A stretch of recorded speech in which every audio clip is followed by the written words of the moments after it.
وَلَقَدْ هَمَّتْ بِهِ وَهَمَّ بِهَا، اور وہ تو ان کی طرف لب کی، یا یوں سمجھیے کہ اس نے تو ارادہ کیا اس کا، وَهَمَّ بِهَا لَوْلَا أَن رَأَىٰ بُرْهَانَ رَبِّهِ، اور وہ بھی کرتا اگر نہ دیکھ لیتا اپنے رب کی ایک دلیل۔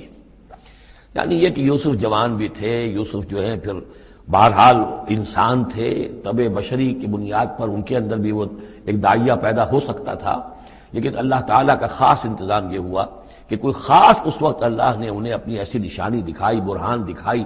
روایات میں یہ آتا ہے کہ دیوار پر حضرت یعقوب علیہ السلام کی شکل ظاہر ہوئی اور وہ انگلی سے اشارہ کر رہے تھے کہ باز رہنا، تو یہ تورات کے اندر ہے۔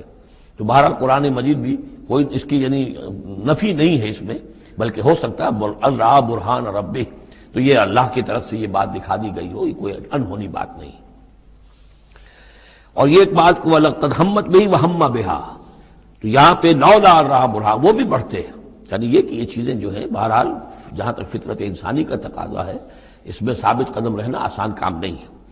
كَذَلِكَ لِنَصْرِفَ عَنْهُ السُّوءَ، اور یہ اس لیے کہ ہم پھیر دیں اس سے بدی کا رخ، والفحشاء، اور بے حیائی کا۔ ہم نے خاص اہتمام کیا حضرت یوسف علیہ السلام کی عفت و عصمت کی حفاظت کی۔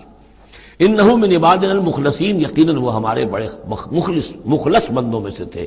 یہ مخلص اور مخلص کا فرق نوٹ کر لیجئے۔ مخلص اس میں فاعل ہے، خلوص کرنے والا، اور مخلص وہ جس کو خالص کر لیا گیا ہو۔ اللہ کے مخلص بندے وہ ہیں جن کو اللہ نے اپنے لیے خالص کر لیا، تو یہ اللہ کے خاص بندے، چہیتے بندے مخلص ہیں جنہیں اللہ نے اپنے لیے خالص کر لیا ہے۔